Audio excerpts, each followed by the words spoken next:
The gala hall shimmered with light as Thomas Whitaker accepted the Man of the Year award.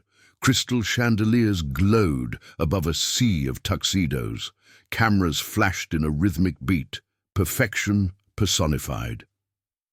On the giant LED screen, a polished tribute to his philanthropy played. Ribbon cuttings, smiling children, hospital wings bearing his name. The crowd applauded every frame, trusting the narrative. Then the reel glitched. A single frame froze. An elderly woman in a dim shelter room, frail hands clutching a blanket. Her hazel eyes held recognition, not pity. Thomas paused mid-speech. His heart thundered. He blinked twice, sure it was a mistake. The applause faltered as murmurs rippled across the audience. He stepped back from the podium. Whispers turned into shouts. Reporters lunged forward. "Who is she?"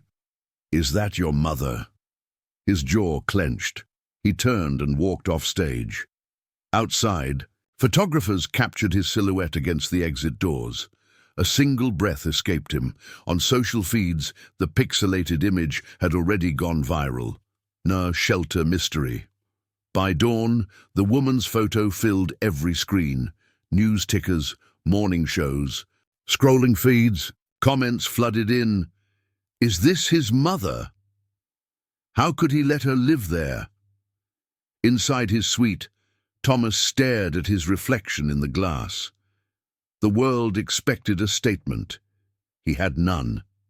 His hands shook, mind racing with names, faces, memories buried deep. A single slogan trended worldwide. What kind of man lets his mother live in a shelter? The question burned like acid, eroding every carefully built layer of his public persona. At first light, news crews camped outside Whitaker Tower. Thomas stood at his window, watching the frenzy below. The truth he never wanted had erupted, and there was no turning back. Online forums dissected the woman's expression. She looks like him. Same jawline. She smiled when she saw the camera. Theories multiplied. Sympathy grew. So did anger. Influencers chimed in. Celebrities reposted. A daytime talk show ran a segment titled "The Mother Behind the Billionaire." Nobody knew her name, but everyone felt they should. One clip showed Thomas leaving the gala, face pale. No security in sight. Commentators debated his silence. Guilt? Shock? Or something worse? Ratings soared. Some called for a boycott of Whitaker Industries. Others defended him, but no one ignored it. For the first time, Thomas Whitaker wasn't in control of the story. Inside his penthouse, the air felt thin. He stood before a massive oil portrait of his father, the man who taught him everything, and hid even more. "You said she was dead," Thomas whispered. He pulled open a drawer, fingers trembling, and retrieved a faded photo. A woman with silver-streaked hair, holding a boy in her lap. The edges were torn, but the eyes were the same. The silence in the room shattered. He swept the photo to the floor and turned away, breathing hard. Somewhere beneath his empire, a fault line had opened. His assistant knocked. "Sir, CNN is asking for a statement." He said nothing, just stared out the window. "Prepare the car," he finally said. "I need to see for myself." As the city roared below, Thomas descended alone. No entourage, no PR team. Just a man in a suit heading toward the Bronx, chasing a face he hadn't seen in 20 years. The final shot of the viral video looped again. Her face, quiet and steady. The woman in the shelter. The woman who, somehow, had survived all this time. His mother. The Whitaker estate stood like a cathedral of control. Stone walls, high windows, and silence that echoed louder than voices. As a child, Thomas wandered its halls with small footsteps and large questions. "Where's Mommy?" he once asked. "A maid." The woman froze, eyes darting to the staircase, then whispered, "Never ask that again." His father's cane tapped once on the floor behind them. "Dead," he said flatly, "and not to be spoken of." The boy nodded. And learned. Fast. There were no photos of her, no trace in the rooms. Just one drawer locked tight in the east. Wing study. Thomas stared at it often but never touched it. Instead, he poured himself into lessons, piano, finance, fencing. His father believed in shaping excellence. "We don't mourn," he'd say. "We build."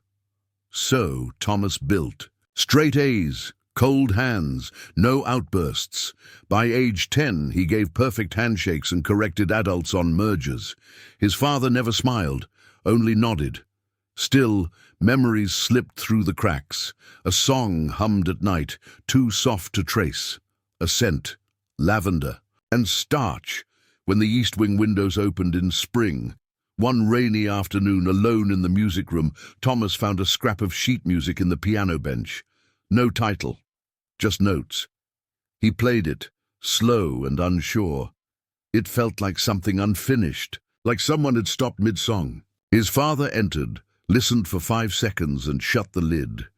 "Noise," he muttered. At 13, Thomas stopped asking questions. He learned to wear suits instead of emotions. Empathy was weakness. Control was legacy. The house taught him that. Teachers praised him. His father promoted him. By 18, he sat in executive briefings. Heir to the empire, they called him. But at night, he stared out his bedroom window, watching the light from the abandoned greenhouse flicker in the wind. He imagined someone still waiting there. But he never checked. College was brief, just a technicality. He graduated early, launched a fund, bought a startup, and tripled its value. He appeared in Forbes by 22, Fortune by 25. When asked about family, he said, "They passed young." No one pressed. The myth of the brilliant orphans sold well. Behind the charm and forecasts, there was steel, cold, polished, untouchable. And deep beneath that, a melody he never played. Again, the drawer in the East Wing remained locked. Despite the empire he built, Thomas never married. He dated efficiently. Public matches, polished statements, none lasted. Too focused on legacy, they'd say. Truth was, he didn't know how to let someone in. His world had doors, not arms. At night, his penthouse felt like the estate, quiet, commanding and hollow.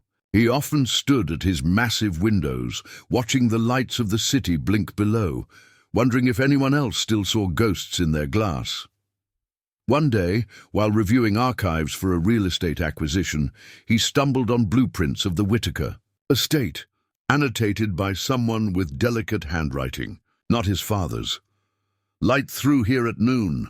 Smells like lavender in spring." The annotation stopped near the East Wing. His chest tightened. He didn't call the archivist. He didn't ask who wrote them. He simply placed the page in his drawer and poured another drink. The sun had already set. He began to avoid mirrors, not out of vanity but suspicion. He'd catch glimpses, not of himself, but a flicker of someone else's eyes behind his own, deep set, searching. One night, a housekeeper left a rose on his desk, an anniversary of his mother's supposed death.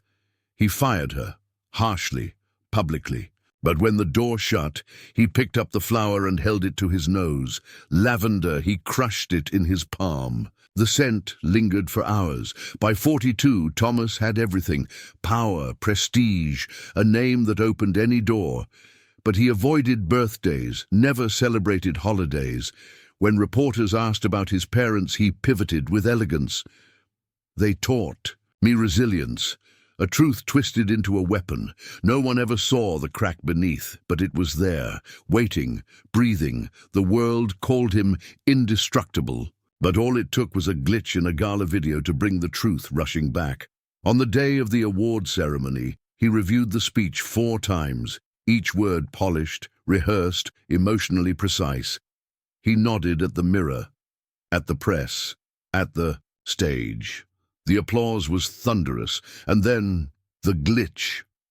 A woman's face, fragile and weathered, flickered onto the screen. It wasn't part of the tribute. The room blurred, his breath caught. The music stopped. The only sound he heard was a distant note unfinished from a lullaby he once knew. He left the stage without a word. The crowd murmured. Cameras followed. His phone buzzed non-stop, but he didn't answer. Back in the car, silence wrapped around him like an old coat. The driver asked if he was okay. He didn't reply. He opened his briefcase, pulled out the sheet music he hadn't seen in years. He ran his fingers over the faded notes. His heart pounded. That face, it wasn't memory. It was presence, real, breathing, still alive. Somehow, that night, Thomas stood in the study of his penthouse, staring out into the city's endless light. Everything he had built, towers, brands, legends, suddenly felt like scaffolding around. A truth he had buried. He whispered her name for the first time in decades. Margaret. The word didn't echo. It settled. Heavy, unfinished. He opened the drawer in the corner, slowly, reverently. Inside, a ribbon and a photo. And now, a name spoken aloud. The silence had cracked. The Whitaker Tower loomed over Manhattan, a monument to Thomas's precision. On its top floor, he stood before a wall of screens. Markets, headlines, social feeds, all buzzing with the same image. A woman in a shelter, eyes soft but unmistakable. Margaret Whitaker, alive. A name not spoken aloud in over 30 years. "Find her," he told his head of security. "Quietly." The man nodded. "Discretion?" Thomas's jaw tightened. "No leaks, no mistakes. I want truth, not sympathy." His publicist begged for a response. "You're trending in 17 countries," she said. "The speculation alone is hurting our international partners." Thomas ignored her. Behind closed doors, he opened an old safe in his private study. Inside, the ribbon, the photo, the music. He spread them out like evidence. "Why now?" he muttered. The timing felt cruel. He was supposed to be in talks for a legacy-defining merger, but the past didn't ask for permission to return. Elsewhere, headlines shifted tone. What began as curiosity turned to outrage. Is Margaret Whitaker really his mother? How did she end up in a shelter? Where was Thomas all these years? The media played clips from his gala exit. Every blink and silence analyzed. Even his silence became a statement. He refused interviews. Stock dipped. Whispers spread. Thomas Whitaker, master of the narrative, was no longer writing the story. He was simply inside it. In Los Angeles, his fiancée, actress Kaya Lane, stood at a film premiere alone. Reporters swarmed. "Did you know? Have you met his mother?" She smiled, posed, deflected. Later she called him. "Thomas, what's happening?" He didn't answer. She tried again. "You're scaring me." He said nothing, just watched the video on loop. Margaret hunched quiet, almost invisible, yet luminous. "I need time," he said finally, "to understand what I've spent my life ignoring." He cancelled all meetings, moved into the guest suite of the tower. His staff whispered, "Is he okay?" No one dared ask directly. At night he played the melody on the piano, slow, incomplete, as if searching for the next note. A therapist offered to visit. He declined. "Not until I know what's real." Alone, he opened a folder from his legal team, birth records, school forms, court filings. Margaret Whitaker had been erased with stunning efficiency, but not completely. Then came the photo, a grainy image uploaded anonymously, a shelter worker helping Margaret into a chair, her name tag visible. The shelter's name was blurred, but not enough. Online sleuths identified the building, Bronx. Within hours, journalists camped outside. Hashtags surged. "Find Margaret" trended globally. But Thomas didn't leave. Not yet. He needed more than an address. He needed memory. Proof. He needed to know if that face still knew his name. He scrolled through social media, not to monitor damage, but to read the comments. "She looks kind." "He abandoned her." Or maybe he didn't know. A video. Essay called it the most human moment of 2025. One commenter wrote, "Sometimes we build palaces just to bury pain in the walls." Thomas stared at that line, saved it. He turned off every device, then opened the East Wing blueprint again. There, in the corner, someone had once written, "Thomas's favorite window." Just past midnight, he called his driver. The Bronx. No fanfare, no plan. He wore a coat that didn't match his shoes. In the back seat, he held the photo and ribbon in his hands like offerings. The city lights blurred past as his mind raced backward, toward lullabies, toward a woman no one talked about, but who lived somehow through everything, still breathing, still waiting. He didn't know what he'd say, only that silence had gone on long enough. Emily Thompson had worked at Hope Haven Shelter for 7 years. She'd seen stories that broke her, healed her, and left marks no clipboard could measure. But the arrival of her, Margaret, was different. The woman never asked for anything, ate little, spoke less. But when she did, her voice carried weight. She always sat in the same corner, hands folded, eyes lost in a place Emily couldn't reach. And each night she wrote letters in a worn notebook. Letters she never mailed. Emily had tried to ask once, gently. "Writing to someone?" Margaret smiled faintly. "To a boy I once knew." That was all. No name, no details. The other staff respected her privacy. But when the photo from the gala went viral, Emily's heart dropped. She knew that face. Knew it from the lunchroom, from the chapel, from the quiet hum she sometimes heard Margaret sing when she thought no one was listening. And now, the world was listening. And they had no idea who she really was. She waited 2 days before asking. Again, this time after lunch, just the two of them. "Margaret," she said softly, "is there something I should know? Something true?" Margaret looked at her for a long time, then said, "I buried my name years ago.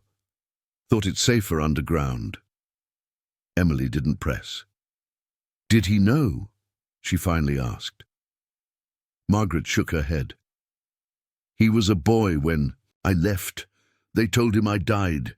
It was easier that way, for everyone but me." Emily sat in silence. The pieces were clicking. Margaret Whittaker, Thomas Whittaker, the resemblance, the silence, the fear. "Why didn't you come forward?" Emily asked. Margaret folded her hands. "What mother wants to be found only when she's unrecognizable?"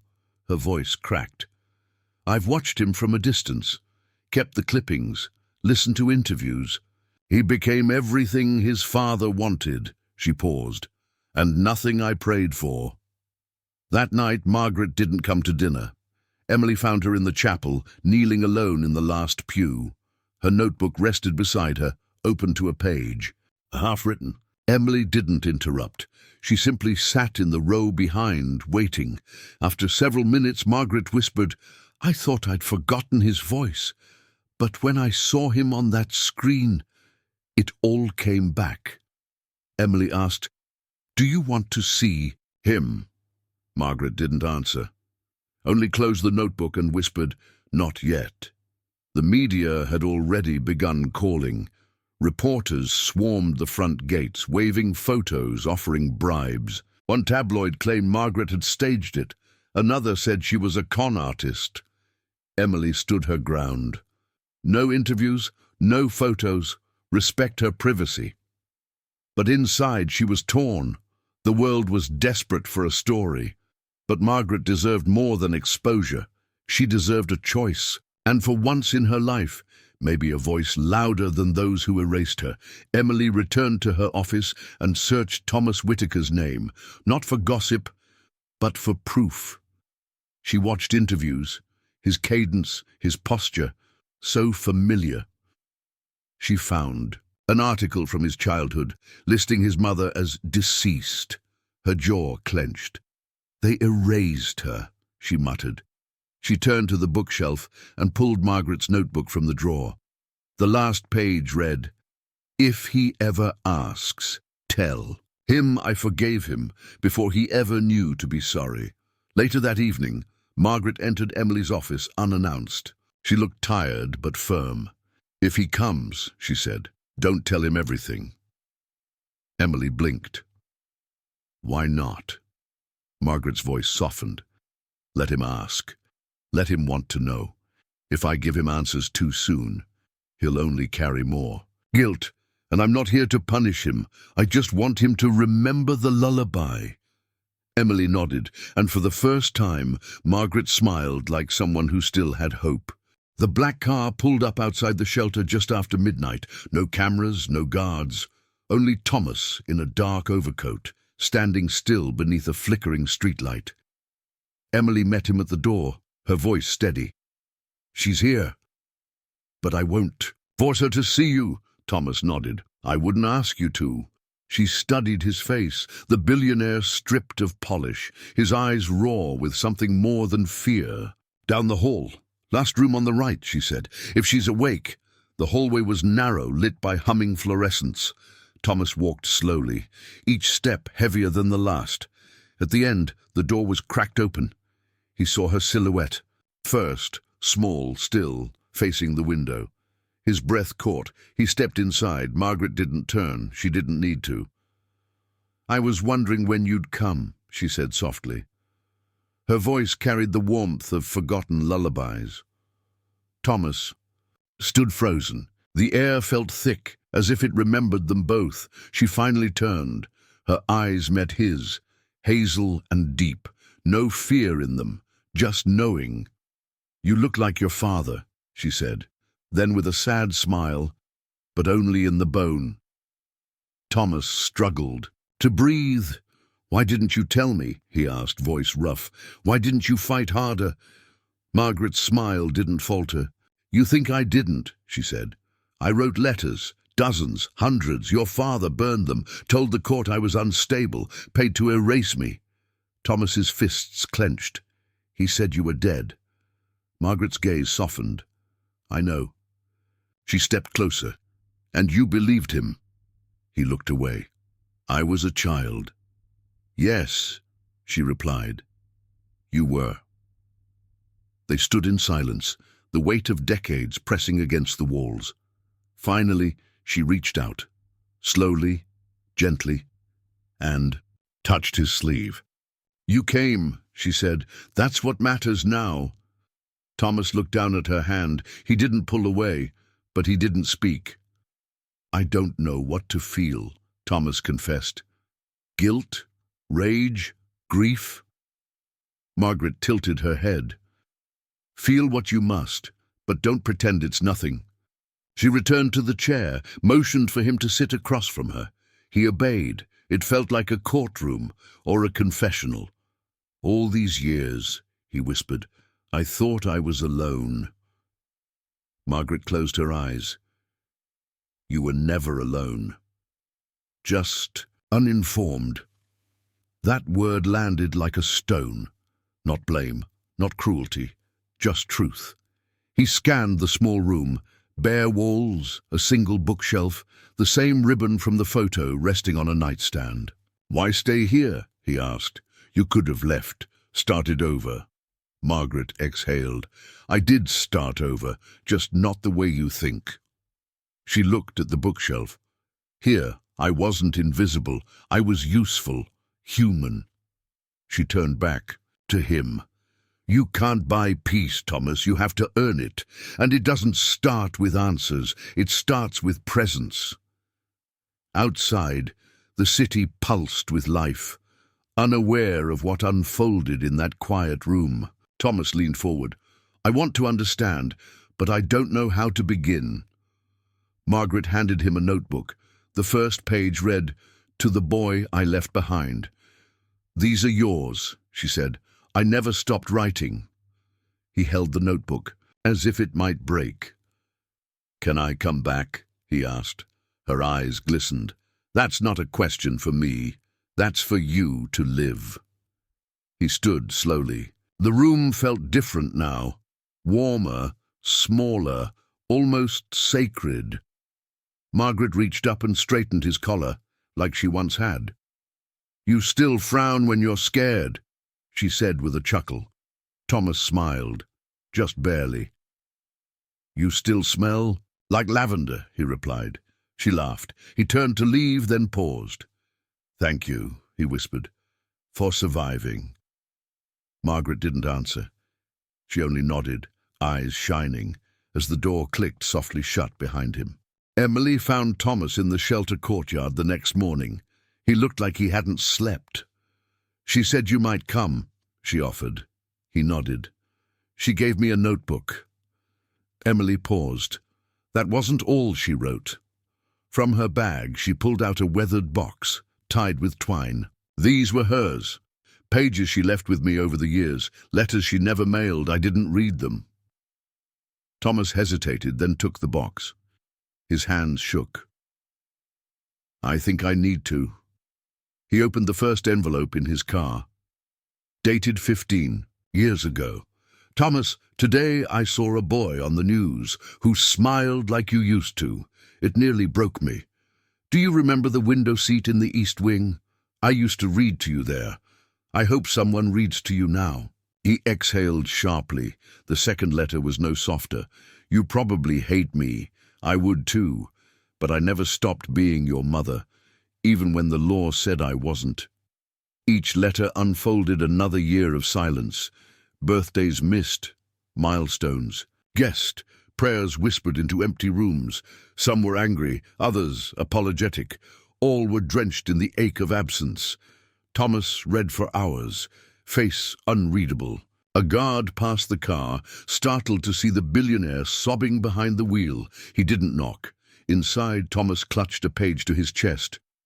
You may never see this, but if you do, know I loved you loud, even in my silence. That night, Thomas returned to the shelter unannounced. Emily met him at the door. She's resting, she said. He nodded. I won't wake her. He sat in the empty dining hall, box of letters beside him. He didn't need anyone to witness this. He just needed not to run. He read one aloud, voice low. Today I folded your baby blanket into my drawer. It still smells like you, like soap and summer. The words felt heavier than any press headline he'd ever carried. Margaret entered quietly, leaning on the doorframe. You found them, she said. Thomas didn't turn. I'm sorry it took me this long. She stepped closer. There was no clock on forgiveness. He looked at her, eyes red. I believed him, every word, that you were gone, unfit. Margaret sat beside him. He was louder. That doesn't mean he was right. She placed a hand on his. You were a child. I never blamed you. Only the silence we were forced to live in. Thomas reached into the box and handed her a letter. This one, your handwriting shook. She smiled sadly. That was the year I almost gave up. But the next page, did you read it? He shook his head. She unfolded it. If I survive, this I will hold him again. If not, may the wind carry this page to his chest. They sat quietly, the letter between them. Thomas whispered, It made it. Margaret exhaled. Then I can breathe again. Before leaving, he placed the box on the chapel altar. I want these preserved, he told Emily. Not for me, for her. Emily nodded. They'll be protected. Margaret watched from the doorway. She said nothing, only smiled as if seeing a part of herself return, not to the past, but to the present. As Thomas walked past her, he paused. I'm not finished reading, he said. Margaret touched his arm gently. Neither am I. That evening Thomas sat in his penthouse, lights dimmed, the final letter in his hands. It wasn't addressed, no date. Just one line, maybe one day he'll play the lullaby again and remember I was never really gone. He turned to the piano, sat down, and played the melody, slow, aching, incomplete. But this time, he didn't stop halfway. Note by note, he filled the silence with something only she could have written, music that forgives, music that remembers. Thomas arrived at the mansion just after dawn. It stood unchanged, cold stone, shuttered windows, legacy carved in silence. But this time, he wasn't alone. In the passenger seat, Margaret looked out, her fingers trembling slightly. "I never thought I'd see it again," she murmured. He helped her out gently. "You don't have to go in." Margaret straightened. "Yes, I do." She took the first step, then another, her son by her side, returning not to a house, but to a history. The doors groaned open. Dust greeted them like an old butler. Margaret walked slowly through the foyer, eyes scanning portraits of strangers and ghosts. "They erased me here," she said. Thomas followed silently. In the drawing room, she paused by the piano. Her hand hovered over the keys. "I used to play when he was away," she whispered. Thomas nodded. "I remember this room." She pressed one key. It rang out, imperfect and beautiful. "So do I," she said. In the east wing, Margaret stopped outside the old nursery. The door creaked as she opened it. "They repainted," she said, "covered everything." The walls were beige now, sterile, forgettable. There was a tree. "Here," she said, pointing. "We painted it together. You helped with the leaves." Thomas swallowed hard. "I don't remember." "That's okay," she replied. "I do." She ran a hand across the wall. "They couldn't erase all of me." They stood in the garden, now overgrown and wild. Vines tangled around benches. The old swing hung by one rope. "This was your favorite place," she said. Thomas crouched to pull a weed. "It could be beautiful again." Margaret nodded. "It will be." They worked in silence for an hour, clearing paths, trimming dead limbs. Not for nostalgia, but for reclamation. With each clipped vine, Margaret reclaimed a piece of herself, and Thomas, unknowingly, did the same. Inside the library, they found a box labeled "Margaret, closed." Thomas opened it slowly. Inside, sheet music, pressed flowers, a worn Bible. Margaret lifted a page. "He didn't throw it all away," she whispered. Thomas watched her fingers brush the notes. "Maybe he couldn't." She looked at him. "Or maybe he didn't win." They sat on the floor together, surrounded by pieces of her past. It didn't feel like mourning. It felt like assembling a puzzle that had waited too long. They had lunch in the solarium, where light poured through dust-speckled glass. Margaret sipped tea quietly. "Do you ever think about forgiveness?" she asked. Thomas looked up. "Every day now," she nodded. "It's strange, isn't it, how it changes form? I used to think it meant forgetting." Thomas shook his head. "I don't want to forget. I want to carry it, properly this time." Margaret smiled. "Then you're further along than most." Before leaving, Margaret stood at the base of the staircase. "This is where he told me to leave," she said. "Right here, no suitcase, no goodbye to you." Thomas's jaw tightened. "I'm sorry." Margaret reached into her bag and pulled out a small box. Inside, ashes. "His," she said. "He's still in the family tomb, but I kept some. I thought maybe we could let go together." Thomas stared at the box. "In the garden." She nodded. "Where we still grow." At dusk, they knelt in the soil behind the house. No speeches, no ceremony, just earth and hands and breath. Margaret poured the ashes quietly. Thomas followed. "Not for who he was," she said, "but for who we refuse to become." They planted lavender on top. As the sun dipped low, casting golden light across the lawn, Thomas looked at her. "I remember now," he said. Margaret smiled.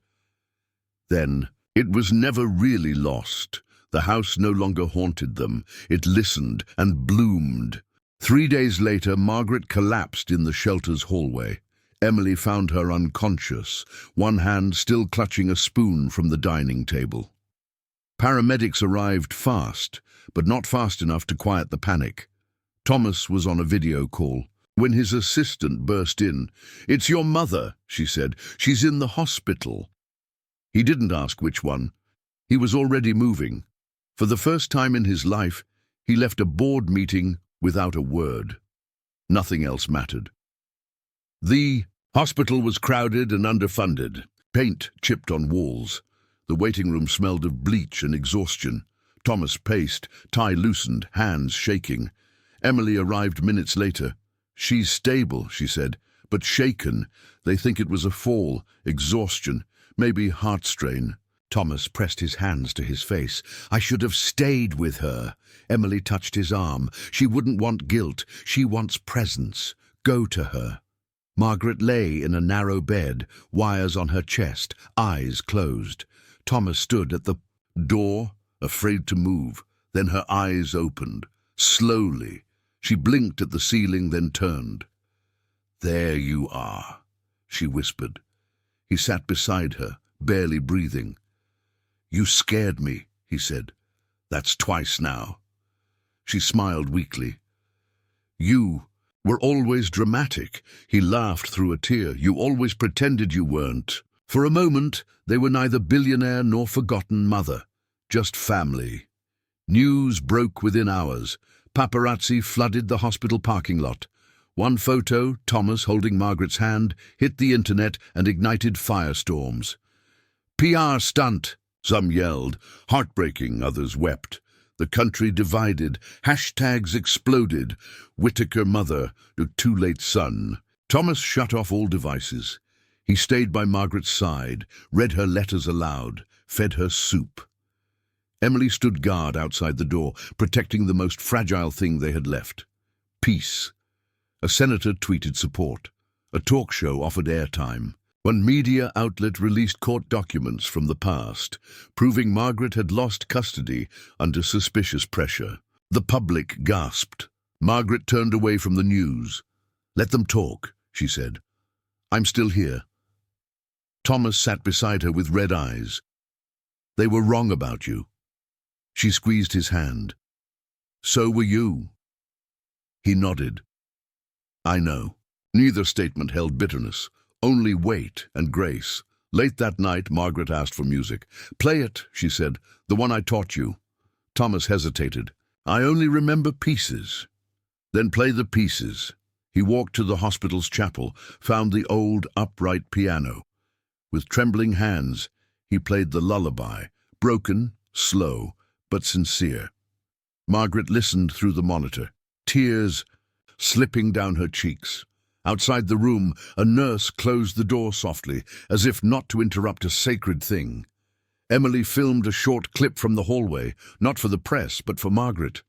In it, Thomas played under dim light, his shadow long on the chapel floor. She showed it to Margaret the next morning. "He never forgot," she whispered. "Just buried it." Margaret touched the screen. "He was always music. His father tried to make him marble." She closed her eyes. "But you can't carve a soul without cracking it." I'm glad he cracked. By the end of the week, Margaret sat up in bed, stronger. Thomas brought her soup again, this time with flowers. "They're not from a florist," he said. "I picked them myself." Margaret laughed. "So there's dirt under your empire." He smiled. "Always was. I'm just now digging it up." Outside, the city pulsed. Inside, they ate slowly, no longer trying to rush healing. It had arrived. Quiet, steady, earned. And for the first time in decades, Margaret wasn't surviving. She was living. The headlines shifted. No longer just gossip, but reckoning. Mother erased. Truth behind the Whitaker name. News anchors debated morality, legacy, and class. Talk shows hosted experts on estrangement. One morning, a journalist published court files showing how Margaret had been silenced by non-disclosure agreements and medical lies. He buried her with lawyers, the article read. Thomas didn't respond. Not yet. The world wanted a statement. But he was still writing his answer. Margaret's name trended. Activists called her a symbol. Others said she was being used. But inside the hospital, None of that reached her. Emily shielded the door. Thomas paced the halls. He didn't call. His advisors didn't meet with legal. Instead, he stood beside her bed, reading old letters and folding them carefully. "When I was a child," he said, "I thought silence was strength. That noise meant weakness. But now I think silence is just another kind of fear." Margaret smiled. "I feared so much for you," she said. "Not that you'd fail, but that you'd succeed at the wrong things." Thomas sat beside her. "I built an empire of walls," he said, "and now I want to build doors." She took his hand. "Then start by opening your own."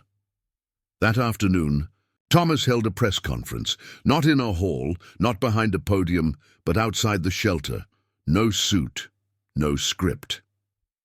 "My mother lives," he said, "and I am learning how to live too." The clip went viral. His voice broke mid-sentence. Cameras captured Margaret watching from a hospital window, one hand on the glass. Commentators dissected every moment. But the most shared post came from a teenager. "This isn't about money. It's about a man realizing his mother never stopped waiting." Donations flooded the shelter. Letters arrived in bundles. Emily sorted them gently. "People don't want perfection," she told Margaret. "They want truth." Back at the hospital, Margaret began walking again, slowly, carefully. Thomas walked beside her, no longer rushing her steps. One day he brought in a small keyboard. "Try," he said. She laughed. "My fingers are stiff." "So are mine," he replied. Together, they played a broken version of the lullaby. It wasn't perfect, but it was whole. A nurse paused at the door, teary-eyed. "I've never seen a quieter miracle," she whispered. And she was right. Thomas had a new wing built at the hospital, a music room, a garden terrace. No plaques, no press, just space. He didn't want it named after him. "Name it hers," he told the architect, "or don't name it at all." In the evenings, he and Margaret sat by the windows watching the city lights. "You used to love stars," she said, "but the city took them from you." Thomas shook his head. "You brought them back." She rested her head on his shoulder. "Just one." Emily stayed close. She brought Margaret tea, read her books, braided her hair. "Why are you still here?" Margaret asked once. Emily smiled. "Because this is what I believe in, restoring what the world breaks." Margaret touched her hand. "You restored me." Outside, life roared on, but inside those walls, healing had its own rhythm, slow, patient, stubborn. And in that rhythm, 3 lives began moving together, not back in time, but forward without fear. One morning, Margaret stood unaided. She dressed herself, brushed her hair, looked in the mirror and saw more than lines. She saw someone returned. Thomas entered and stopped short. "You look like someone who was never truly gone," she said. They smiled. No fanfare. Just light through the window and peace in the breath between them. The past hadn't vanished, but it no longer ruled them. It had become soil, and something beautiful had grown. The piano arrived at the hospital courtyard under soft grey skies. It wasn't new, chipped wood, faded keys, but Thomas had chosen it carefully. "It should feel real," he told Emily. Margaret, wrapped in a shawl, sat nearby in a wheelchair, watching. Patients and staff gathered quietly. Thomas took a breath and began to play the lullaby. Not perfect, not rehearsed, just true. Each note drifted upward like a prayer, half remembered and wholly felt. Margaret's eyes filled as the melody unfolded. Thomas didn't look at her. He couldn't. He just kept playing. His hands shook once, then steadied. When the last note lingered, he turned. Margaret clapped softly, tears on her cheeks. "I remember every note," she said, "even the ones you missed." He knelt before her, head bowed. "I'm sorry," he whispered, "for not finding you, for not trying." She touched his face. "You came back. That's enough." Emily recorded a short clip, not staged, just instinct. It showed Thomas playing, Margaret smiling, the moment suspended in something more than time. She uploaded it privately, unsure whether to share, but someone else did. A nurse had filmed it too and posted it with the caption, "This is what healing looks like." Within hours, it spread like fire. Millions watched. Some cried. Others remembered their own mothers. Something ancient had been touched. News outlets picked it up. Billionaire reunites with lost mother. But it wasn't about wealth. It was about eyes locking after decades. About forgiveness unspoken and undeniable. A daytime host called it the story we didn't know we needed. A photo from the video, Margaret touching Thomas's face, became an instant icon. "This is the image of the year," one headline read. It wasn't a scandal. It was a salve, and the country leaned in to feel it. In shelters across America, people watched on donated tablets.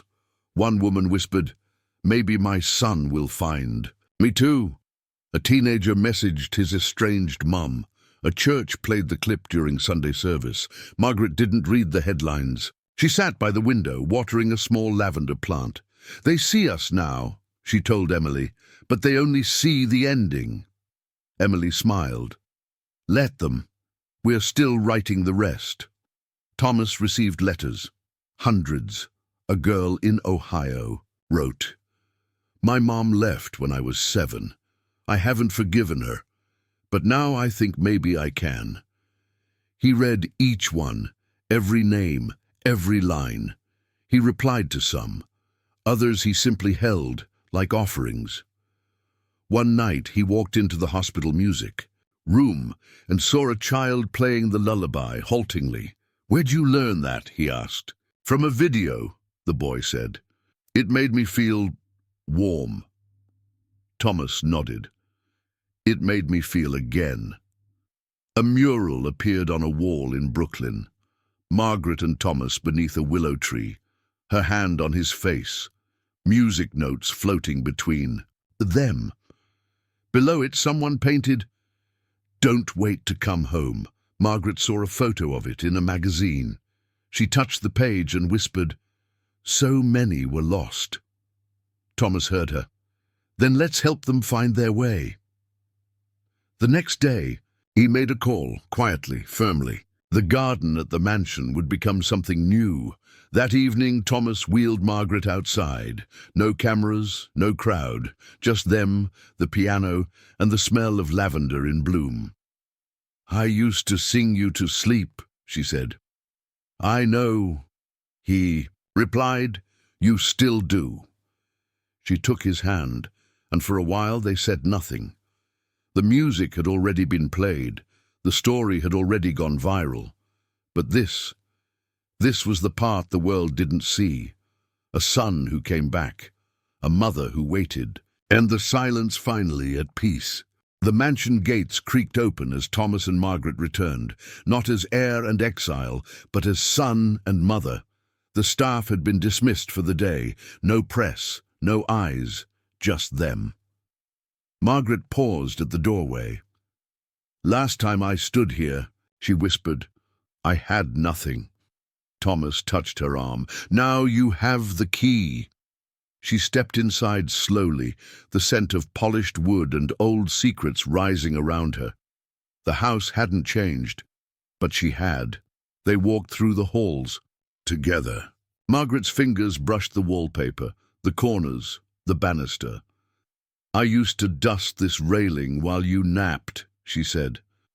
In the drawing room, the piano sat waiting.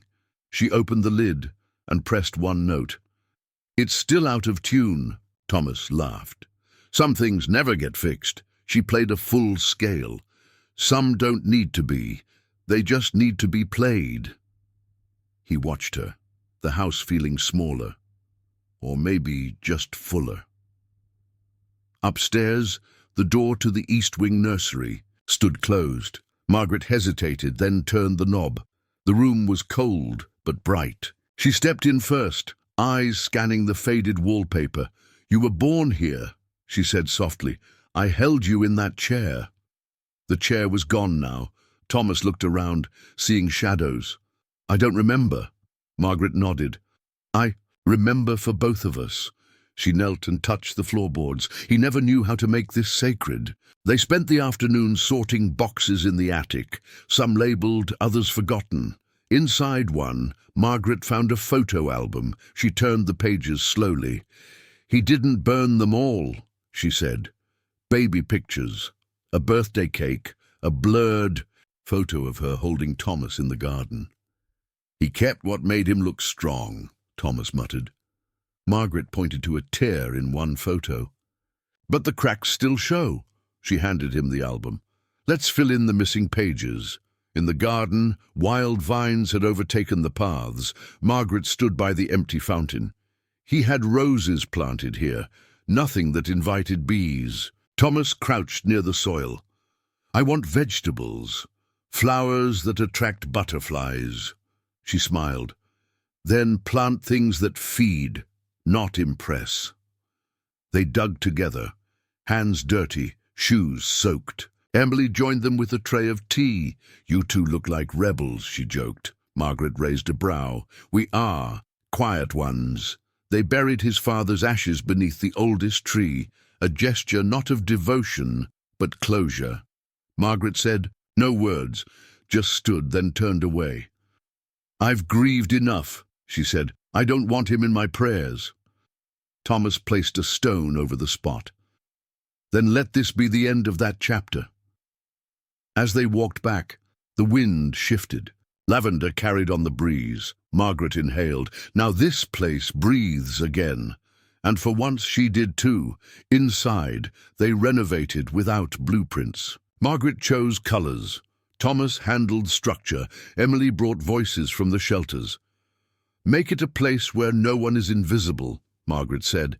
They converted the ballroom into classrooms, the wine cellar into a pantry. The east wing would become a dormitory. "Keep the piano," Margaret added, "and tune it." Every room was filled with purpose, not perfection, but purpose. On the third night, Thomas found Margaret asleep on the couch, the ribbon clutched in her hand. He covered her with a blanket and sat beside her, watching the fire fade. The mansion no longer echoed. It listened. Outside, the garden waited to bloom. Upstairs, workers would arrive soon, but for now, in the stillness of reclaiming, mother and son rested. Not in the past, not yet in the future, just here, together, and that was enough. Thomas stood on a modest stage in the mansion's newly transformed courtyard, dressed in a simple dark sweater. No tie, no teleprompter. Journalists and former shelter residents filled the seats. Margaret sat in the front row beside Emily, a quiet pride in her eyes. "I built towers," Thomas began, "but they never touched the sky the way her prayers did." He pointed gently to his mother. "This house once buried her name. Now it will carry it forward." He stepped aside as a curtain dropped, revealing a plaque, the Margaret Whittaker Foundation. Applause erupted. Margaret blinked rapidly, hands clasped tightly. Emily leaned over. "You're on the map now," Margaret chuckled. "I was never lost, just unseen." Behind her, the press flashed cameras, but the story they captured wasn't scandal, it was return. One reporter whispered, "I've never seen him smile like that." And he hadn't, until now. After the ceremony, Margaret stepped to the microphone. No speech prepared, no cards. "I don't have big words," she said, "but I know what it means to be forgotten and what it means to forgive." The crowd hushed. "This place will not fix everything, but it will welcome everyone, because everyone deserves a second beginning, even if the world thinks their story ended." She stepped down. Thomas met her at the bottom, eyes glassy. "You just made history," he whispered. Later, in the renovated library, Thomas gave a private tour to donors. "Each room is designed by someone who lived without." A room of their own, he said. This isn't charity, it's correction. Margaret watched from the hallway. He found his voice, Emily said. Margaret nodded and gave me mine back. That night the library stayed open late, filled with quiet footsteps and soft laughter. The shelves weren't just books now. They were proof that stories endure. News outlets praised the launch. Editorials called it a revolution in legacy. But Margaret ignored the noise. She spent the afternoon in the kitchen, baking bread with a teenage girl from the shelter. Yeast is like hope, she told her. Takes time to rise, but it does. The girl laughed. You talk like a poet, Margaret smiled, only because I've run out of apologies. Outside, cameras waited. But inside, healing continued. In flower, in fire, in shared silence. Emily suggested a podcast series, former residents sharing their stories. Thomas agreed, but insisted on one rule. We don't edit out the hard parts. The first episode aired a week later. Margaret listened alone, eyes closed. A man described the moment he first slept on a real bed again. I didn't cry, he said. I just slept, and that was enough. Margaret wept quietly. Yes, she whispered. That's what we're building, not miracles, just enough. In the chapel, Margaret lit a candle each evening, not for religion, for rhythm. Light keeps memory alive, she told Thomas once. One night, she found him already there, holding a candle of his own. For the people I let disappear, he said. She didn't speak, just lit her flame beside his. They sat in silence, two shadows flickering, two lives rekindled. The chapel wasn't large, but it held them. And in that small space, nothing felt missing.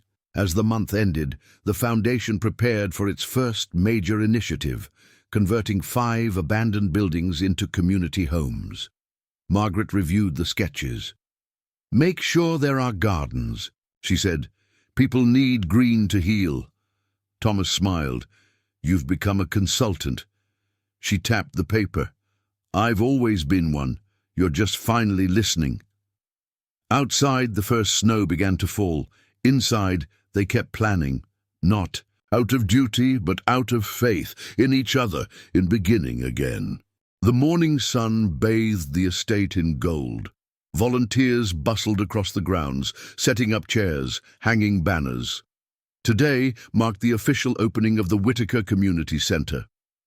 Margaret stood near the front steps, watching quietly.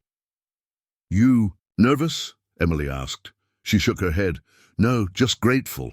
Thomas joined them, hands in his pockets. It's not just a building, he said. It's a promise. Margaret nodded. One we intend to keep.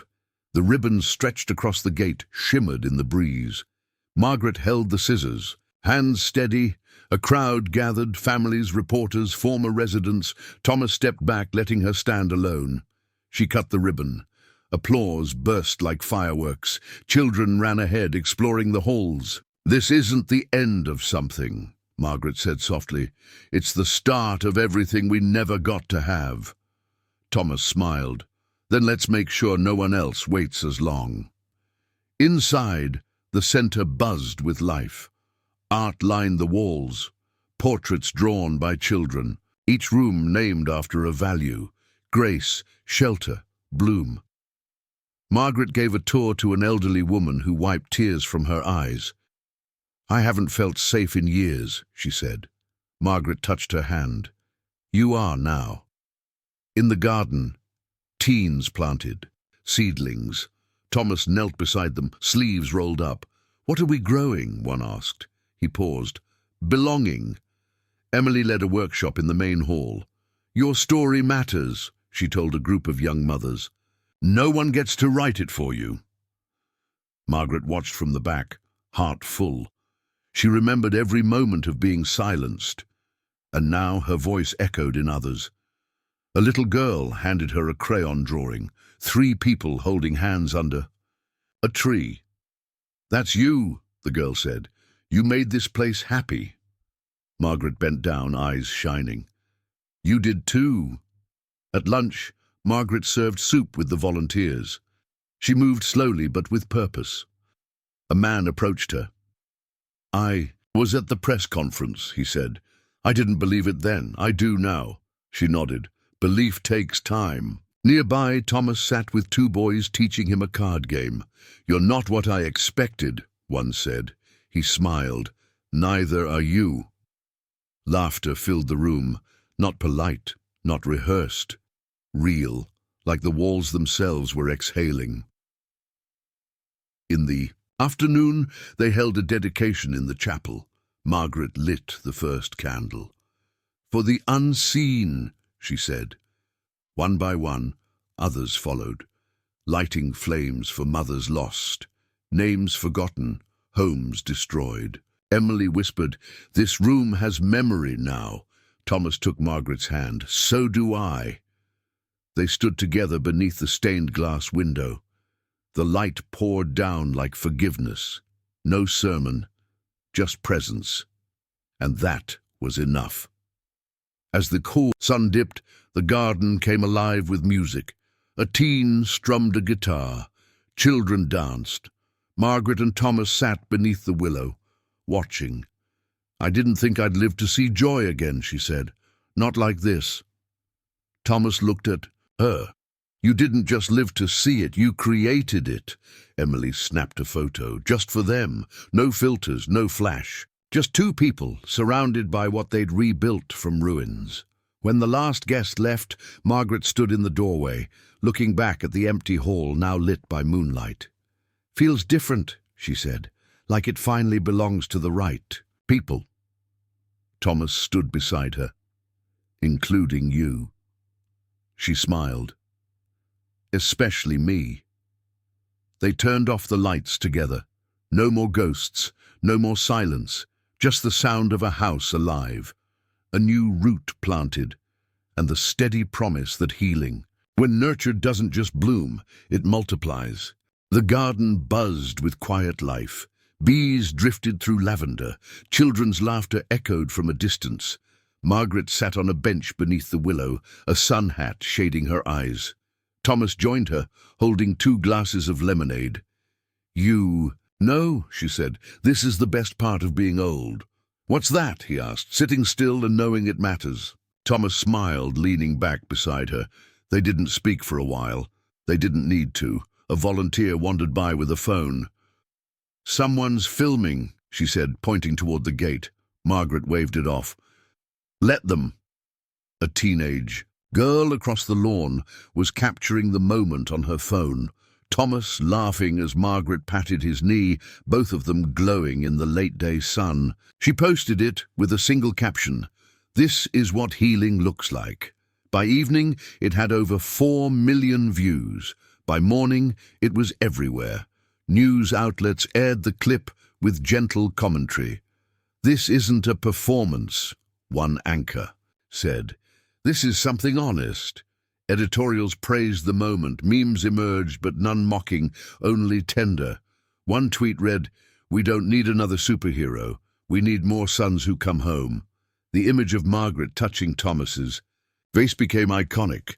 A mural was commissioned before the weekend ended. The world had witnessed something rare. Peace. Thomas refused interviews. Margaret declined press. Emily posted a statement. This moment wasn't made for headlines. It was made from decades of silence, stitched together with grace. Still, the story refused to fade. Schools used the video in empathy workshops. Churches played it during sermons. One woman wrote, "After seeing that clip, I called my mother for the first time in 10 years. The ripple effect had begun. At the center, nothing changed. And everything did. More people came, not because it was famous, but because it felt safe. Margaret led a gardening class for toddlers. Thomas read bedtime stories in the children's wing. Emily coordinated therapy groups. "We didn't set out to inspire," she told a guest. "We set out to repair." The guest nodded. That's why it worked. Behind them, laughter filled the halls like birdsong. One afternoon, Thomas found Margaret sketching in the courtyard. "I thought you didn't draw," he said. I didn't, she replied. But maybe it's time I start doing all the things I thought I lost. He looked at the sketch pad. Simple lines, nothing grand, but it was them under the willow. This is how I want to be remembered, she said. Not for surviving, but for sitting still, with something good beside me. A school in Detroit. Painted a full wall with the viral image, Margaret and Thomas in the garden, sunlight around them like a halo. Underneath, in block letters, home isn't a place, it's a person who waits. When Margaret saw a photo of it, she cried softly. They made us holy, she whispered. Thomas kissed her hand. They made you seen, she nodded. That's all I ever wanted. That evening, they walked the garden path one last time before bed. Fireflies blinked in the trees. The fountain trickled nearby. Do you think they'll remember? Thomas asked. Margaret smiled. They already are. He wrapped an arm around her shoulders. It doesn't feel like a story ending. That's because it isn't, she said. It's just the part where the world finally caught up to what we already knew. And with that, they disappeared into the warm dark, still laughing. Some stories don't end with applause. They end with a bench under a tree, a hand held tight, and a silence that no longer hurts. If this story touched something in you, tell us. Have you ever been silenced or finally heard? We read every comment, and sometimes your story helps someone else find their way home, because healing multiplies when it's shared.